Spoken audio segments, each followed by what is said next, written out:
Assalamualaikum warahmatullahi wabarakatuh. Jumpa lagi dengan saya Mas Mut. Alhamdulillah kita bisa berjumpa lagi. Di video kali ini saya ingin membahas tentang yang belum pernah saya bahas secara spesifik, yaitu serangan lambung. Jadi di dalam kita yang sakit anxiety disorder psikosomatis dyspepsia itu ada kaitannya erat dengan lambung memang.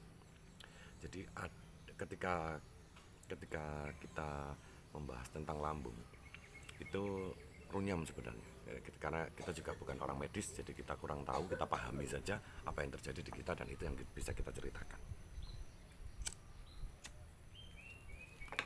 Lambung itu aneh ya, kadang-kadang suka suka bereaksi berat, kadang-kadang hanya bereaksi ringan. Serangan lambung itu kalau yang berat bisa mengakibatkan panic attack itu tadi.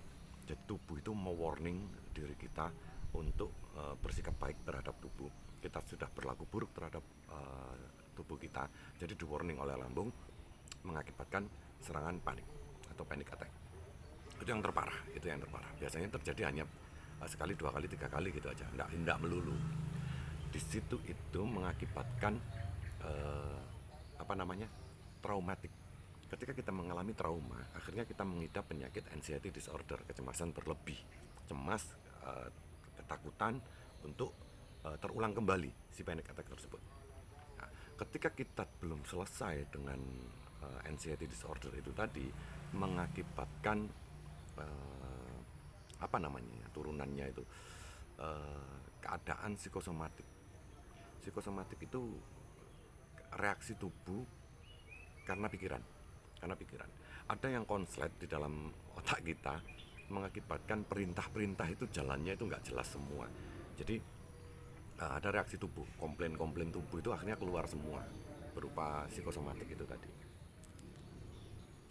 Lah, serangan lambung itu selama saya 6 bulan sakit anxiety disorder psikosomatik dyspepsia ini, saya bisa mengkategorikan ada serangan lambung ringan dengan serangan lambung berat. Jika kita mengalami serangan lambung ringan, itu hanya biasanya begini. Saya teliti ya. Selalu diawali dengan susahnya bernafas. Jadi kita kondisi badan fit, sehat, pikiran oke, mungkin salah makan atau telat makan gitu aja, kita sudah nggak nutut biasanya, nggak nutut. Kita hidung buntu, tiba-tiba kita nggak pilek, kita kondisi sehat, tiba-tiba kita nafas itu nggak bisa dapat dengan sempurna. Lah, itu serangan lambung yang ringan menurut saya. Dan itu ketika di awal-awal itu pasti mencemaskan itu. Tapi sekarang kan sudah tidak, karena kita pelajari, kita sudah terbiasa. Ketika hanya nafas hidung buntu, nafas tidak bisa sampai, kadang-kadang dibantu dengan mulut, nah itu serangan lambung ringan itu menurut saya. Lah, ada step berikutnya adalah serangan lambung sedang. Serangan lambung sedang itu kita seharian sudah kayak gitu ya, nafas sudah nggak enak, nggak bisa dapat, terus hidung buntu, miring kanan, buntu kanan, miring kiri, buntu kiri, kan selalu seperti itu. Akhirnya kita kerepotan sendiri. Lah, seharian kita mengalami itu, kita tidak berpola makan yang bagus, kita tidak memperbaiki diri, akhirnya apa yang terjadi? Mulailah perut perih. Ada yang nggak perih. Saya tipe orang yang jarang sekali perutnya perih. Jadi saya nggak bisa tahu gitu loh. Kalau lambung saya lagi marah itu saya nggak bisa tahu. Jadi saya pelajarinya dari nafas dan rasa tenggorokan mengganjal, itu sedang. Jika kita teruskan lagi, level agak berat. Apa itu level agak berat? Refleks panas dari lambung ke dada menyebar sampai pundak. Itu level agak berat menurut saya. Itu yang biasanya, kalau menurut saya itu yang mungkin bahaya ya. Mungkin bahaya karena asam lambung itu panas sekali. Tubuh kita itu yang bisa menahan asam lambung itu hanya lambung. Selain lambung tidak bisa. Jika naik ke atas itu jadi berbahaya. Sebenarnya berbahaya itu. Benar-benar berbahaya itu asam lambung itu. Tapi tubuh kita bisa recovery. Alhamdulillah tubuh kita ini bisa recovery. Jika kita terluka panas dalam kena asam lambung itu, kita bisa recovery jadi membaik dengan sendirinya. Jadi ketika sudah parah sampai reflux itu sudah sampean harus jaga-jaga betul itu harus obat kalau saya biasanya dulu dulu. Tapi sekarang sudah punya metode untuk bisa menghilangkan seperti itu. Kalau sudah sampai reflux, sampai panas dada, sampai tenggorokan mengganjal, itu mudah kalau saya per hari ini. Cukup dengan air hangat, diminum sedikit-sedikit, dengan duduk tegap, jangan bengkok punggungnya, duduk yang sangat tegap, kita minum sedikit-sedikit satu gelas itu. Nanti satu gelas itu paling kita buat sekitar 5 menit, 6 menit gitu. Terus kita tunggu 4 menit, 5 menit berikutnya meredah. Langsung bisa meredah. Setelah itu, jika kita sudah paham betul, ketika kita tidak paham, panik lah. Pasti panik lah, bingung ini bingung itu, akhirnya omeprazol lagi, promak lagi, akhirnya terus kena obat. Jangan ya, jangan teman. Jadi saya sarankan untuk jika Anda sudah mengetahui betul, paham betul tentang penyakit ini, sudah stop obat. Karena bisa beresiko imbas dari residu obat-obatan itu bisa menggumpal jadi kencing batu. Ada beberapa orang yang saya tanyain, ternyata dia kena kencing batu. Kenapa? Karena dulu ketika kena panic attack itu dia suka sedikit-sedikit obat. Makanya saya tidak mau sedikit-sedikit obat itu, saya tidak mau.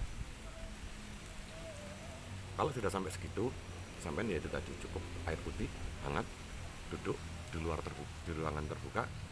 Kalau hujan ya tetap di dalam rumah dengan yang lampu yang terang. Kita minum sedikit-sedikit sambil berpikir tentang yang lucu-lucu atau yang positif-positif. Nanti akan membaik dengan sendiri. Jadi itu macam-macam serangan lambung. Yang terakhir, yang parah yaitu tadi, jika kita tidak buru-buru memperbaiki pola makan, pola hidup, dan pola pikir kita, akhirnya jadi panic attack. Ada beberapa orang yang kena panic attack terus membaik, panic attack lagi, membaik, panic attack membaik. Itu karena dia tidak mampu untuk menjaga pola makan, rata-rata pola makan. Saya kemarin kebetulan ketemu, ngobrol, diskusi dengan orang yang sakitnya jauh 3 kali, mungkin 4 kali lipat, 5 kali lipat lebih parah dari saya. Kenapa kok nggak sembuh-sembuh? Dia itu sakit sudah sekitar 6 tahun, suka kambuh panic attack-nya. Setahun itu bisa sampai 4 kali, 3 kali itu mengalami serangan panik terus, selalu, tidak pernah tidak. Lalu saya tanya, kenapa? Dia tidak bisa mengontrol makanannya. Dia masih makan rujak, petis itu tadi. Dia masih makan, masih minum es. Dia masih makan santan. Dia masih makan. Artinya dia nggak bisa kontrol tentang makanan. Jatuhnya, ya naudzubillah, maaf, sampai kena jantung. Dia jantungnya bengkak, limpahnya bengkak. 6 tahun. Bayangkan, sakit seperti kita selama 6 tahun dan tidak mengontrol pola makannya. Artinya dia merusak sendiri tubuhnya. Dia baru sadar sekarang baru sadar. Dia sekarang mulai menahan makanannya, mulai menahan tentang, dulunya dia apa kata takdir sudah dulu seperti itu. Ternyata begitu ketemu dengan saya, ngobrol dengan saya, dia bilang kalau kita tidak ikhtiar, kalau kita tidak tidak melakukan perubahan yang baik, mana mungkin tubuh kita jadi baik. Akhirnya dia berpikir seperti itu, pola pikirnya dia rubah semua. Akhirnya alhamdulillah, dengan metode makan yang bagus, pola pikir yang bagus, pola hidup yang bagus, sudah jarang sekali dia mengalami kecemasan.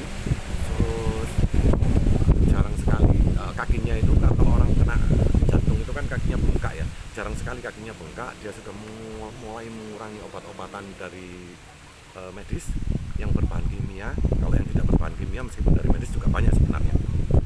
Terus dia mulai kembali ke herbal, serbuk herbal, mulai minum jamu, mulai melakukan olahraga, menjemur tubuhnya, jalan kaki, olahraga terus segala macam. Akhirnya kemarin ketemu dengan saya lagi, 1 minggu sekali ketemu dengan saya, kita sholat Jumat di tempat yang sama. Dia menunjukkan progresnya itu bagus. Dia melihatkan kakinya itu sudah tidak bengkak dengan metode itu tadi. Ikhtiar berubah, berpola hidup yang baik, berpola makan yang baik, dan berpola pikir yang baik, itu bisa jadi penyembuh ternyata. Dan dia sudah mulai jaga betul tentang makanannya, menjaga betul tentang pikirannya, menjaga betul tentang Kalau pikiran saya pikir dia sudah ahli ya, karena sudah 6 tahun mengalami kecemasan. Mungkin dia lebih ahli dari kita yang baru 6 bulan aja. Tapi untuk masalah pola hidup dan pola makan, belum tentu dia lebih bagus dari kita. Terbukti dia merambah sakitnya kemana-mana. Karena itu tadi, dia tidak mengindahkan apa yang terjadi. Dia hanya takut dibuat diam diri di rumah, tidak beraktivitas, tidak melakukan hal-hal yang positif, tidak berusaha sekuat tenaga untuk bisa lebih cepat sembuh. Dia tidak melakukan hal itu. Akhirnya jadinya seperti itu. Ada contoh itu. Makanya saya selama ini nemu contoh-contoh orang-orang yang punya keinginan kuat untuk sembuh, dan beliau-beliau itu sembuh, apalagi yang tua-tua. Ini saya kaget, umurnya di bawah saya, hanya 38 kalau nggak salah umurnya. Dia sudah kena jantung sama limpa. Karena dari 6 tahun yang lalu dia kena uh, panic attack, dia tidak apa namanya, dia berpola pikir yang bagus, oke, dia mampu, pikirannya kuat, cuman dia tidak berpola makan yang bagus, dia tidak berpola hidup yang bagus, dia tidak ada olahraganya, dia tidak ada ininya, makanya tidak menjaga. Itu yang mengakibatkan dia sakit. Akhirnya dia penyembuhannya jauh lebih berat daripada kita yang hanya sekedar penyakit rumahan seperti ini. Sebenarnya penyakit yang receh, ringan jika sudah di tahap seperti saya, alhamdulillah ya. Ini saya anggap penyakit yang receh. Kalau kita bisa sembuh dalam 6 bulan, ini penyakit yang ringan, penyakit rumahan, yang ketika kita mau kambuh aja kita sudah tahu, oh ini bakal begini, oh ini ada yang saya rasakan di sini, oh ini bakal begini, ini bakal, kita sudah bisa menebak karena seringnya terjadi di tubuh kita.